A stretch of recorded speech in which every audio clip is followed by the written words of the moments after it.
In the quiet, pre-dawn light of a Tuesday morning, my phone illuminated the kitchen island with a single, sharp notification. I was sitting there with a cup of black coffee, nursing the silence that had defined my life since Diane passed away 3 years ago. I expected a mundane question about luggage tags or flight times, but the message from my son, Lachlan, hit me with the force of a structural collapse. "Dad, plans have changed," the screen read. "You're not coming on the Antarctic cruise next week. Penelope wants only her family there." I stared at the words, reading them repeatedly, trying to force them into a different, more logical arrangement.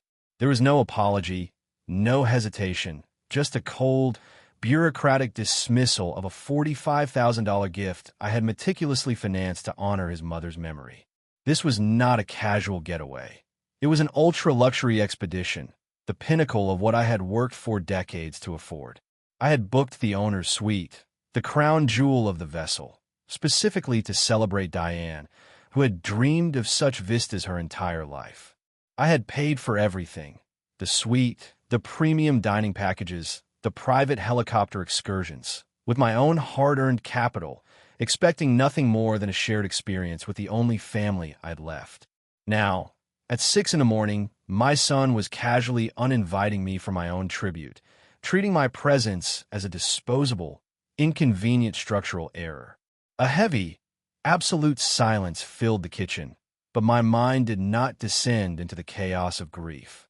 40 years of running major commercial construction projects in Sydney had forged a different kind of temperament in me. I have spent my life managing complex sites, dealing with dishonest suppliers, and negotiating multi-million-dollar contracts under extreme pressure. I learned early that raw anger is a wasted resource. It is an unstable material that leads to poor decision-making. When a foundation begins to crack, a master builder does not weep. He investigates the rot and prepares for the demolition. I set my coffee down, my hands entirely steady. I did not throw the phone, and I did not call back to beg for a reconsideration. I simply watched the cursor blink on the screen, feeling the final, brittle thread of my paternal patience snap.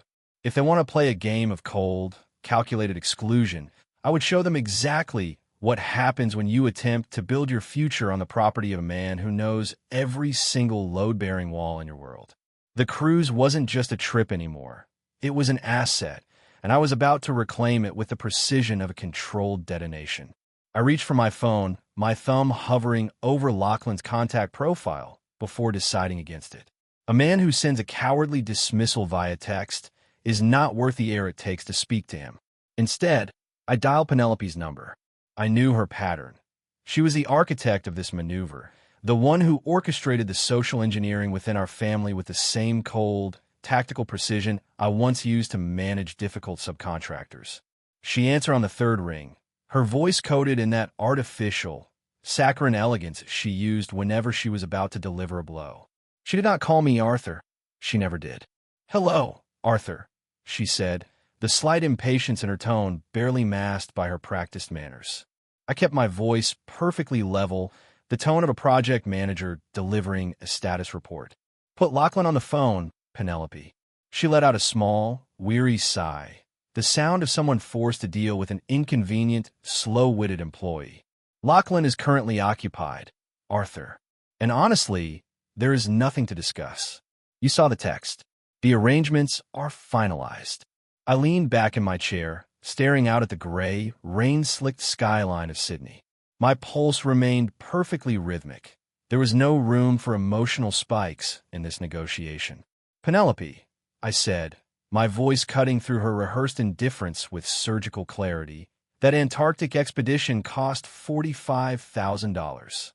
I reserved the owner's suite specifically to honor Diane's memory. You do not unilaterally alter the terms of a contract, especially one that involves a 5-figure investment, without the primary stakeholder's consent." I could hear the faint sound of her shifting, a rustle, of fabric that suggested she was pacing, annoyed that I was pushing back against her carefully laid plans. She didn't view this as a family gesture. She viewed it as a logistical upgrade for her own pedigree. Then, she delivered the words that finally stripped away any remaining illusion of family. Arthur, let's be practical, she whispered, her voice hardening into something profoundly condescending. My parents have never experienced a luxury vacation, and they deserve the comfort of the owner's suite. To be perfectly honest, a trip of this intensity is a massive liability for someone your age. You would find it exhausting, and, frankly, you would likely spend the entire time complaining or dealing with minor health issues. My parents are in much better condition to actually appreciate the suite. We will bring you back some duty-free souvenirs. Just stay home, relax, and enjoy the peace.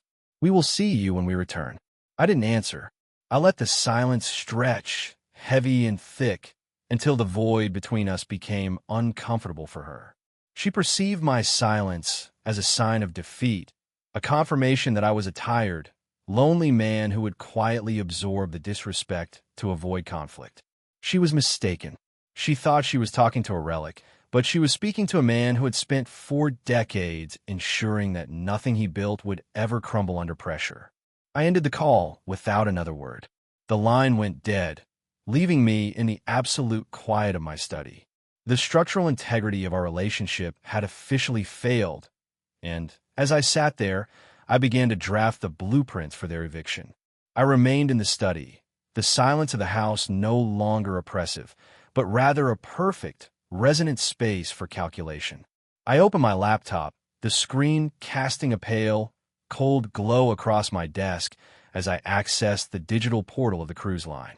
My fingers moved with the practiced, steady rhythm of a man who had reviewed thousands of blueprints. I entered the reservation code, feeling nothing but a detached clinical curiosity. The system loaded, the reservation manifest populating with a digital precision that defied the chaos currently unfolding in my personal life. I scrolled down, expecting to see my name, Arthur Sterling, listed as the lead account holder. Instead, the screen displayed a complete, surgical erasure. Where my name had been, the system now boldly featured the names of Richard and Margaret Penhaligon, Penelope's parents. They were the primary occupants of the owner's suite, the luxury accommodation I had personally financed to honor a promise to my late wife. I continued to scroll, each line item confirming the depth of the betrayal.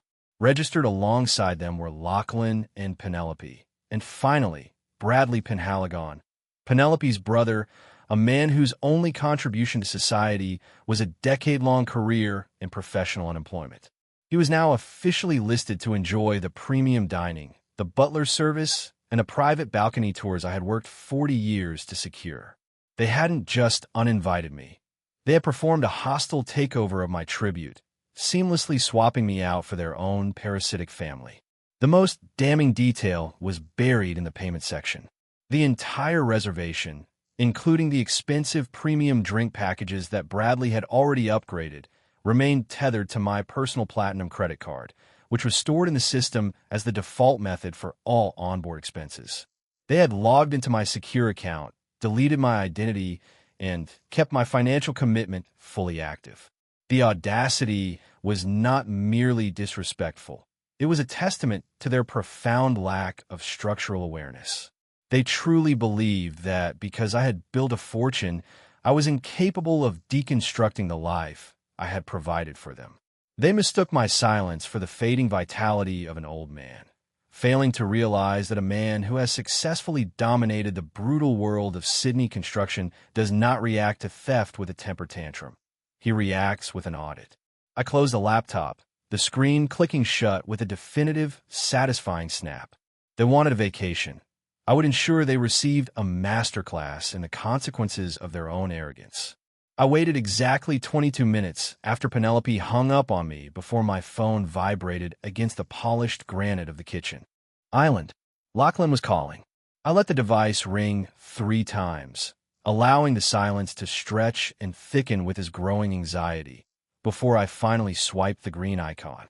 I brought the phone to my ear and remained entirely silent, forcing him to bridge the gap. "Dad, are you there?" His voice was a thin, tight string pulled to the point of snapping. I heard him swallow hard, the sound of a man who suddenly realized he might have pushed a structural support too far. "Yes, Lachlan," I replied. My tone was flat, stripped of the warmth I had spent years pouring into our relationship. It was the same voice I reserved for contract negotiations where the terms were non-negotiable. "Listen, Dad," he stammered, his words spilling out in a rush of rehearsed panic. "I'm truly sorry for how this was handled." Penelope didn't mean to sound dismissive. "We are managing a very sensitive, private situation." Penelope has been struggling with clinical exhaustion, and her doctor insisted on a completely stress-free environment, surrounded only by her immediate kin. "We didn't want to burden you with her emotional instability." I listened to this hollow, meticulously constructed fabrication, feeling a cold detachment settle into my chest. They were weaponizing the concept of mental health to sanitize their theft. I knew for a fact that Penelope had been out celebrating at a high-end restaurant in the Rocks only days prior, laughing and drinking premium cocktails. This therapy narrative was merely a tactical layer, a convenience designed to frame any objection I raised as a sign of my own callousness. "It is for her well-being, Dad," Lachlan pleaded, his voice rising in pitch as he sensed my lack of immediate validation. "We will set up a reimbursement plan once our finances stabilize. Please, try to understand our position and don't make this difficult." He thought he was offering me a reprieve, a way to save face by playing the supportive, defeated father. He genuinely believed that a vague promise of future repayment would blind me to the reality of his heist. I didn't correct his fiction. I didn't demand to see medical records. Instead, I leaned into the lie with a grace that surprised even me. "I understand, Lachlan," I said, my voice smooth and non-threatening. "Health must come first. If she needs that environment, then go. Don't worry about me. We can discuss the financial details when you return." I heard him exhale, a long, shuddering sound of profound relief. He was hooked.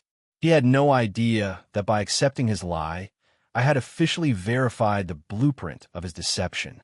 I hung up the phone, feeling the last remnants of paternal expectation dissolve. He wasn't my son anymore.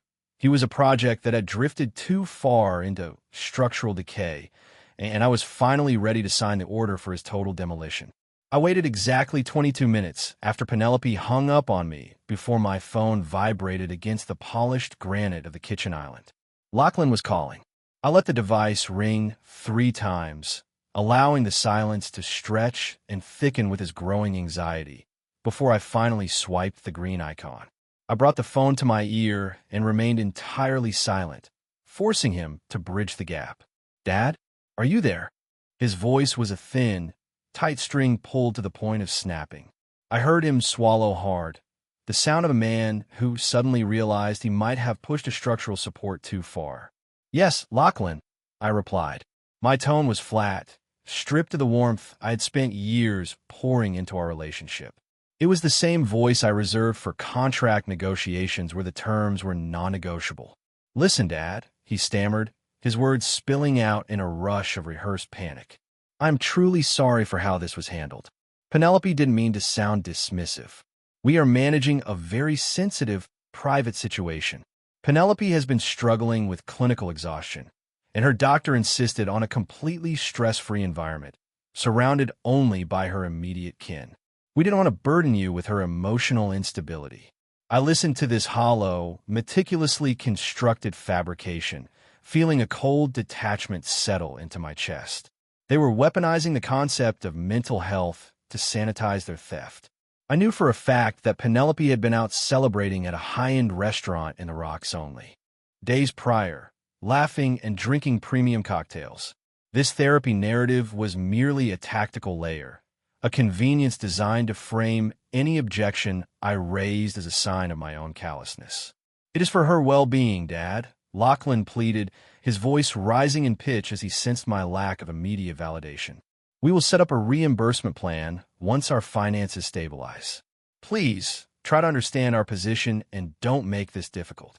He thought he was offering me a reprieve, a way to save face by playing the supportive, defeated father. He genuinely believed that a vague promise of future repayment would blind me to the reality of his heist. I didn't correct his fiction. I didn't demand to see medical records. Instead, I leaned into the lie with a grace that surprised even me. "I understand, Lachlan," I said, my voice smooth and non-threatening. Health must come first. If she needs that environment, then go. Don't worry about me. We can discuss the financial details when you return. I heard him exhale, a long, shuddering sound of profound relief. He was hooked. He had no idea that by accepting his lie, I had officially verified the blueprint of his deception. I hung up the phone, feeling the last remnants of paternal expectation dissolve. He wasn't my son anymore. He was a project that had drifted too far into structural decay, and I was finally ready to sign the order for his total demolition. After ending the call with Lachlan, I didn't sit in the silence for long.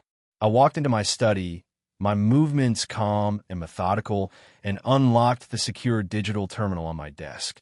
I pulled up our joint emergency transaction account, a repository of liquid capital Diane and I had established decades ago, specifically designed to serve as a financial harbor during genuine crises. I expected to see the balance untouched, sitting there as a testament to our family security. Instead, my eyes locked onto a series of 3 consecutive entries. Each was a cash withdrawal of exactly $9,900. I stared at the screen, the numbers burning into my retina. In the Australian financial system, any transaction reaching $10,000 triggers a mandatory reporting protocol to the authorities. By keeping each withdrawal just under that threshold, they weren't just spending money. They were actively engaging in a process called structuring, a deliberate, illegal maneuver designed to bypass regulatory surveillance. The cold, hard realization hit me with the precision of a structural engineer identifying a load-bearing failure. They weren't just stealing a luxury vacation. They were liquidating my personal assets while simultaneously feeding me a pathetic, rehearsed story about Penelope's emotional health. Why would a couple living in a multi-million-dollar estate in Mossman suddenly require $30,000 in untraceable, structured cash? You do not use stacks of $100 bills to pay for utility bills or premium groceries. You do not need structured currency to enjoy a prepaid luxury cruise, where every service is digitally linked to a cabin key. Untraceable cash is the currency of shadows, used exclusively for illicit goods or under-the-table services that leave no paper trail. My son wasn't just a spineless coward who had allowed his wife to disrespect his grieving father. He had become a willing participant in a coordinated financial conspiracy. I sat back in my leather chair, the air in the room feeling suddenly thin. The layers of their deception were peeling away, revealing a core that was far more sinister than simple greed. They had leveraged the very funds I saved to protect them from hardship to finance an illegal extraction of capital, all while gaslighting me into believing they were merely pursuing a therapeutic retreat. My hands remained steady as I closed the banking application. The profound sense of disappointment I had felt earlier was gone, replaced by a crystalline focus. This was no longer about a cruise, a suite, or even a memory of Diane. It was about the survival of the legacy I'd spent 40 years constructing. Lachlan and Penelope had gambled that I was too old and too sentimental to notice the cracks in their foundation. They were about to discover that a master builder does not just observe a structure failing. He actively ensures the collapse. The drive from my quiet neighborhood to the affluent, tree-lined streets of Mossman usually took about 20 minutes, but today, every traffic light felt like an intentional hurdle. My truck navigated the winding roads with a rhythmic, mechanical hum that mirrored the cold, steady progression of my own thoughts. I did not pull into their driveway. I parked 3 blocks away, turning off the engine to sit in the suffocating silence of the cabin. I looked at my reflection in the rearview mirror, a man of 70, hands calloused from decades of labor, eyes hardened by years of navigating corporate volatility. I had bought this sprawling, multi-million-dollar Mossman estate entirely in cash as a gift to Lachlan and Penelope, intending it to be a permanent, secure foundation for their future. I had structured the ownership through a revocable living trust, retaining the ultimate authority over the deed while allowing them to live their rent free, with every property tax and maintenance expense covered by my own accounts. I had provided them with a flawless, luxurious existence, never once asking for a contribution. As I walked toward the property, my boots made almost no sound on the pristine pavement. The house stood at the end of the cul-de-sac, a stunning, contemporary masterpiece that was now the epicenter of a profound betrayal. I reached the side gate and used the spare maintenance key I had kept for emergencies. The mechanism clicked with a familiar, effortless ease. I entered the garage, which smelled of premium synthetic oil and leather polish, the sense of a lifestyle I had subsidized. The house above me was not empty. I could hear the muffled, rhythmic thud of heavy suitcases being dragged across the hardwood floors and the sharp, arrogant resonance of their voices echoing through the ventilation ducts. I moved toward the utility staircase, placing my feet with the precision of a worker on a scaffold, avoiding the squeaky floorboards with expert ease. As I ascended, their conversation became chillingly audible. They were not packing in a state of depressed fragility. They were laughing. Penelope's voice was bright, saturated with a malicious triumph as she mimicked my tone on the phone, mocking my grief as if it were a simple technical flaw she had successfully patched. My jaw tightened until it throbbed. She was not just stealing my vacation. She was actively stripping away the dignity of my mourning, treating my loss as a liability to be managed. Then, Lachlan spoke, his voice riddled with a nervous, cowardly hesitation that I found more repulsive than Penelope's open cruelty. "Are you absolutely certain about the legal papers, Penelope?" he whispered. "If we move forward with the guardianship petition while we are out on the ocean, it feels like a massive risk. He isn't actually losing his mind. He just misses Mom." I stood in the dark, narrow hallway, my hand gripping the wooden railing so hard the grain bit into my palm. They weren't just taking my money. They were actively weaponizing a falsified psychiatric diagnosis to legally erase my autonomy. They were attempting to lock me away in a medical facility to seize the trust. The foundation of my family hadn't just cracked. It had been completely hollowed out by the very people I had spent my life trying to protect. Every sacrifice I had made, every morning in the biting cold, every ruined joint, every hour of grueling labor, had been used by these two parasites as leverage to orchestrate my final, silent confinement. My fury didn't burn. It crystallized into an indestructible, freezing resolve. I turned back toward the garage, my path toward demolition now fully illuminated. I slipped out of the side door of the Mossman estate, the cool night air of the harbor serving as a stark contrast to the boiling, tectonic shift occurring within my mind. I walked the 3 blocks back to my truck, my strides long and purposeful. The betrayal was absolute, no longer a matter of interpretation, but a matter of cold, documented fact. They had used the structured cash from the emergency account to bribe a medical professional, a corrupt physician embedded in Penelope's social circle, to sign a fraudulent affidavit of cognitive decline. My daughter-in-law had successfully weaponized my own generosity against me, drafting a legal execution order intended to strip me of my rights, my legacy, and my very identity while I was safely tucked away in a sterile memory care facility.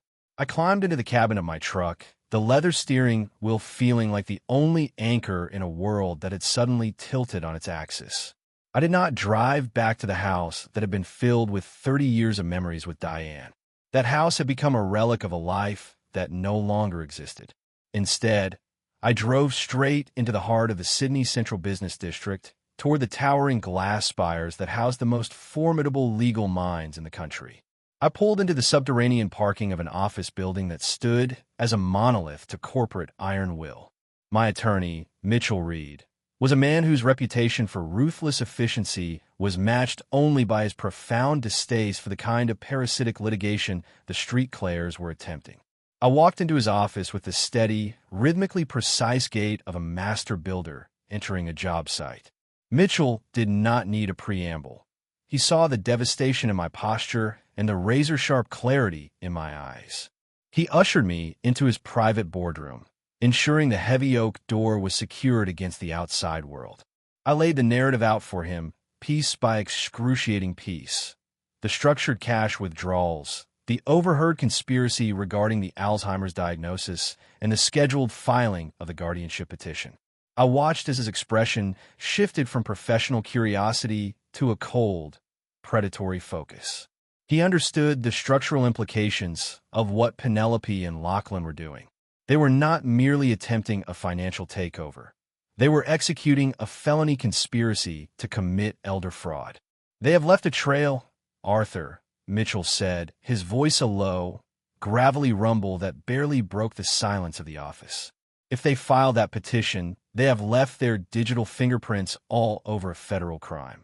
He moved to his computer, his fingers flying across the keys with an aggressive efficiency that spoke of years of dismantling corporate malfeasance. He tapped into the restricted back-end of the county's digital docket, bypassing public portals to access the queue of forthcoming legal filings. When the document appeared on the screen, the formal petition for emergency guardianship, the sheer clinical cruelty of the language took my breath away.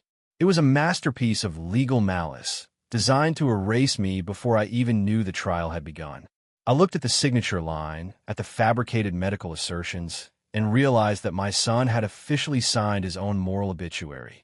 I turned to Mitchell, my voice devoid of mercy. "We are not going to defend against this," I stated, my tone cutting the air with the precision of a blade. "We are going to dismantle the entire foundation they are standing on. Tell me exactly how we ensure that when they return from their vacation, there is nothing left for them to inherit." Mitchell didn't offer me platitudes or suggest a long, drawn-out legal battle in a courtroom. He knew that a man of my temperament required a tactical, surgical strike. We moved into the boardroom, the air thick with the smell of old paper and the sharp, metallic tang of cold ambition. He explained that a direct confrontation would be a tactical error, giving them a chance to hide their digital tracks or accelerate their fraud. We had to operate under a veil of absolute secrecy, letting them believe their trap was perfectly set while we systematically dismantled their financial life from the shadows.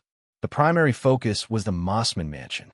Because I had structured the property under a revocable living trust, I held the absolute, unquestionable authority to amend or dissolve the entity at any given moment. I did not need Lachlan's signature, and I certainly did not owe them a notification of their own pending homelessness. The house was a conditional gift, and they had fundamentally breached the terms of that agreement by attempting to seize my life through medical fraud. Mitchell pulled a stack of legal documents from his drawer, his pen moving with an aggressive, rhythmic finality as he drafted a formal notice of trust revocation. The language was sharp, devoid of sentiment, explicitly stating that the original trust agreement was now null and void. The entire $2 million estate, along with all associated equity, was officially reverting to my name. I signed the document with a heavy, deliberate hand, the ink staining the paper like a closing statement on their future. Mitchell immediately notarized the pages, his seal sounding like a hammer striking an anvil. The paperwork was handed to his senior paralegal with instructions to file it at the registry before the close of business. With that single, binding signature, Lachlan and Penelope were officially stripped of their greatest asset. They were no longer the proud residents of a Mossman estate. They were unauthorized occupants in a property entirely owned by the man they were actively plotting to destroy. We then moved to the second phase, the joint emergency account. I opened my banking application, the digital interface glowing coldly in the dim boardroom. The balance stood at over $400,000, the culmination of decades of physical labor and extreme frugality. I selected the transfer option, moving every single cent into a private, impenetrable account that was entirely inaccessible to my son. I watched the digital balance on the joint account drop to zero, a stark, undeniable visual representation of their total financial severance. I stood up, the finality of the actions settling over me like a heavy, protective mantle. Mitchell leaned back, his eyes gleaming with the predatory respect of a man who admired true, unyielding strategy. "You have officially severed their lifeline, Arthur," he observed, his voice calm and deeply measured. "By the time they board that ship tomorrow, They will be functioning on pure financial fumes without the slightest inkling of what has transpired. But I wasn't finished. The house and the cash were only the framework. I needed to ensure their vacation became the anchor that dragged their entire lifestyle to the bottom of the ocean. I had the blueprints to their destruction, and we were now perfectly positioned to tear their world down to the bare, hollow studs. I did not want the luxury of a slow legal transition. I needed a demolition that was absolute, immediate, and permanent. I turned my attention back to Mitchell, my voice dropping to a low, chilling register as I proposed the next move, selling the Mossman estate, not in months, but in days. Mitchell initially hesitated, his mind churning through the standard, sluggish pace of Australian real estate transactions, but I quickly steered him toward a different class of investors. I was talking about the corporate cash-flipping syndicates, the ruthless entities that operated entirely outside the traditional banking friction, acquiring distressed assets with liquid cash to close deals before the target even realized the property had changed hands. I pulled up the contact profile of Victor Rossi, a man who ran the most aggressive acquisition firm in the state. We had crossed paths years ago during a volatile commercial liquidation. He was a man who worshipped speed and profit margins above all else. I placed the call on speaker, the line connecting almost instantly. Victor's voice was as sharp as a razor, sensing an opportunity before I even stated my name. I presented the Mossman estate with brutal efficiency, a premium, unencumbered property with a market value of over $2 million, offered at a flat 20% discount for a lightning-fast cash close. My only non-negotiable condition was the most devastating. The property had to be purchased strictly as is, and that included the absolute entirety of its current physical contents. I wanted every designer suit, every piece of imported furniture, every digital device, and every ounce of their curated lifestyle treated as immediate corporate waste. I demanded that his extraction crews be positioned in the driveway on Tuesday morning to haul everything they found directly into industrial dumpsters. Victor didn't need to consult a board. The profit margin was simply too lucrative. "You are a terrifying man when you're motivated, Arthur," he chuckled, the dark amusement vibrating through the speaker. "The paperwork will be drafted by the morning, and the liquid capital will be wired into your escrow account by Monday." I ended the call and placed my phone on the mahogany desk. Mitchell watched me, his gaze tinged with a profound, almost respectful awe. He finally understood the scope of the liquidation. We weren't just taking their house. We were actively erasing their existence while they were still in the middle of the ocean. I walked out of the towering office building and back into the cool, damp Sydney afternoon. The streets were crowded with people living their mundane lives, completely oblivious to the fact that just a few floors above, I had successfully orchestrated the total financial annihilation of my own son. The betrayal had left a void in my chest, but as I navigated the slick pavement toward my truck, I felt the sharp, intoxicating clarity of a man who had finally cleared the site of all debris. Lachlan and Penelope were eagerly packing for a luxury expedition I had fully funded, entirely unaware that the stage they were standing on was being dismantled beneath their feet. By the time they finished their first dinner at sea, their home would be sold, their possessions would be trash, and their legal petition will be nothing more than a document outlining their own impending ruin. I started the engine, the roar of the machine echoing off the glass towers. The master plan was in motion, and there was no power on earth that could stop the collapse. The next morning dawned with a crisp, biting cold that felt like a sharp reset for the city. I was already at the port of Sydney, parked in an elevated viewing lot that overlooked the sprawling cruise terminal.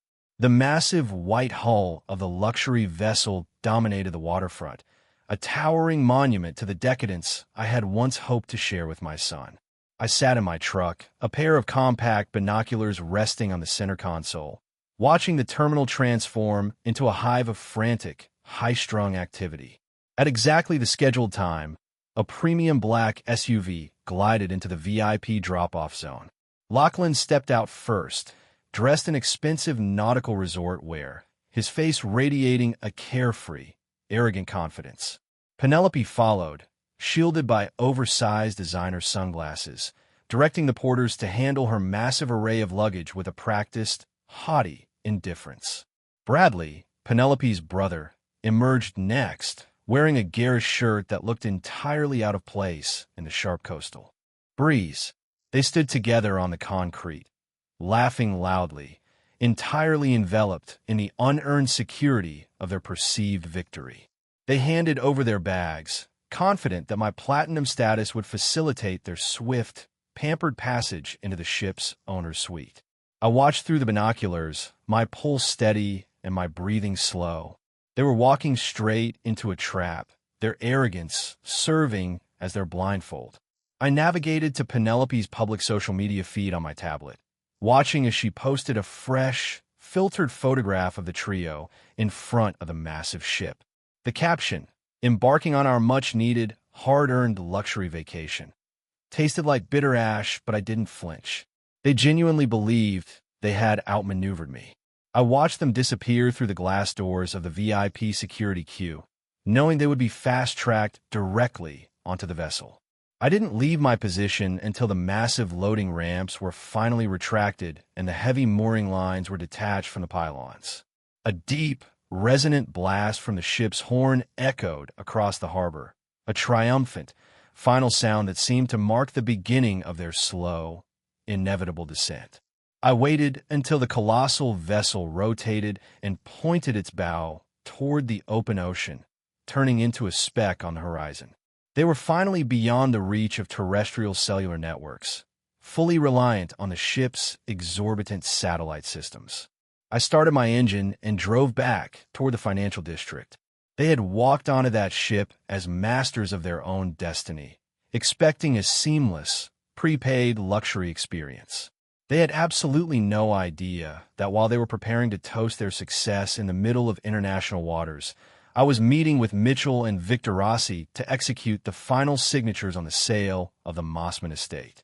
The snare was closed, the path of retreat had been obliterated, and they were officially suspended in a vacuum of their own making. By the time they reached for their digital keys that evening, the reality of their situation would begin to dawn on them, and there would be no port, no bank, and no father left to save them from the wake of their own ruin. The luxury cruise industry operates on a rigid, entirely cashless financial model. The moment a passenger steps onto the deck, physical currency becomes obsolete, replaced by a digital cabin key that relies entirely on an active, verified credit account. I had deliberately and permanently severed that lifeline. I knew the ship's internal billing network would update within hours of crossing into international waters, and I sat in my study, waiting for the inevitable signal. It didn't take long. My phone began to vibrate against the wooden desk, a series of frantic, desperate voicemails left via the ship's weak and expensive satellite uplink. The connection was laced with heavy static, but the sheer, unadulterated panic in Lachlan's voice was unmistakable. He didn't sound like the calculating man who had plotted to steal my autonomy. He sounded like a child who had suddenly realized the floor beneath him had vanished. He described a scene of absolute humiliation in the ship's primary lounge. Penelope had marched up to the bar, flanked by her family, and ordered a $500 bottle of vintage champagne, only to be told by the purser that her digital cabin key was invalid. The transaction had been declined, and when she demanded they try again, the staff had escalated the issue, informing them in front of an entire room of wealthy passengers that their primary funding source had been revoked. Lachlan was practically gasping for air, pleading with me to call the cruise line and correct what he desperately hoped was a simple administrative banking error. I let that message play out, my expression unmoved before tapping the screen to listen to the second recording, left 40 minutes later. The confusion had fully metastasized into suffocating terror. Lachlan had gone down to the guest services desk to buy a premium satellite internet package so he could troubleshoot the issue, only to have his personal debit card, the one tied to our now-empty joint account, rejected. He was frantic, shouting into the receiver about how a bank balance could possibly read zero, begging me to report massive fraud and protect the money he had been actively planning to steal. He was trapped on a floating palace of opulence that he could no longer afford to navigate. Then came Penelope's message, a high-pitched, sobbing nightmare of social collapse. She wailed that her parents were currently furious, having been relegated to a standard economy cabin after their premium upgrades were voided. Her brother, Bradley, was in the background, audibly losing his temper because he couldn't secure a single drink. They were being barred from the specialty restaurants, forced to stand in long, crowded lines for complimentary buffet food, and suffering the brutal, judgmental glares of passengers who realized they were effectively penniless frauds. She begged for forgiveness, promising that this was all just a temporary misunderstanding, completely unaware that while she cried over a ruined dinner reservation, her entire existence back in Mossman was being systematically dismantled. I deleted every message without a hint of hesitation. They were trapped in the middle of a frozen ocean, slowly descending into a financial madness that was entirely of their own design, and for the first time in 3 years, the house felt truly quiet. The final morning of their expedition was not marked by the triumph they had expected, but by the hollow reality of their ruin. I was not at the port to meet them. I was in the executive boardroom of Mitchell Reed's firm, reviewing the final, definitive documents of the Mossman Estates liquidation. Victor Rossi's extraction crew had completed their mission with terrifying efficiency. The mansion was now an empty, echoing shell, its doors secured with industrial deadbolts, its history of unearned luxury erased. My private investigator, Robert Sanchez, provided the final narrative from the terminal. The disembarkation was a disaster. Lachlan, Penelope, and the Penhaligons were forcefully detained at the guest services desk for 2 hours, locked in a shouting match with the ship's purser over unpaid service charges and final folios. Because the platinum card had been revoked and their personal accounts were drained, they were utterly incapable of settling their debts. When they finally stepped onto the concrete of the Sydney terminal, they were unrecognizable. Penelope's curated socialite facade had completely fractured. She was wearing the same wrinkled resort clothing she had boarded in, her face pale and drawn. Her parents, having expected a pampered luxury experience, radiated a toxic, silent fury, refusing to even acknowledge Lachlan as they retreated towards separate taxi. Bradley, suffering from 10 days of forced sobriety, looked like a man who had lost his only purpose. They had no home to return to, no credit, and no standing. I had booked a flight to a private island in the Caribbean, a genuine vacation for a man who had finally reconciled his past with his future. As I sat in the airport lounge, sipping an espresso and watching the massive Jets taxi across the tarmac, my smartphone buzzed. It was an incoming call from Lachlan. I let it ring 5 times, allowing the cold, undeniable terror of his new reality to saturate his mind before I finally accepted. Dad. His voice was a thin, hysterical rasp, broken by the chaotic noise of passing traffic. What happened to the house? Where are things? I try to unlock the bank app, but everything is gone. Penelope's parents just left us on the side of the road. You have to call the bank. Someone has stolen everything. He was hyperventilating, still desperately clinging to the delusion that he was the victim of a massive clerical error. I took a slow, deliberate sip of my coffee, feeling the profound, permanent peace of a man who had successfully cleared his sight of all rot. When I spoke, my voice was a smooth, chillingly calm whisper of absolute authority. I did not have Alzheimer's, Lachlan, I stated, the precision of my words cutting through his hysteria like steel. But I did have a profound, life-altering epiphany. I sold the Mossman property 2 days ago to a corporate liquidation firm. They bought the house and everything inside it, and I explicitly instructed them to treat your possessions as garbage. The silence that followed was total. The background noise of the city seemed to freeze. "You cannot do this to us," he whimpered, his voice shrinking into a pathetic, broken shell. "We have nowhere to sleep. We have nothing." I felt no pity, only the cold satisfaction of structural integrity being restored. "You stopped being my family the moment you plotted to lock me away in a medical prison," I replied, my tone devoid of mercy. "And I should inform you, Mitchell has already forwarded the fraudulent guardianship petition and the corrupt physician's affidavit to the federal authorities. You're looking at a lengthy criminal indictment for conspiracy to commit elder fraud. I suggest you use whatever loose change you have left to hire a defense attorney. I ended the call and placed the phone back on the glass table. The screen went dark, reflecting my own face. A man who had successfully endured the demolition, cleaned the site, and was finally completely free. I stood up, picked up my travel bag, and walked toward the gate, ready to begin a life that was finally truly my own.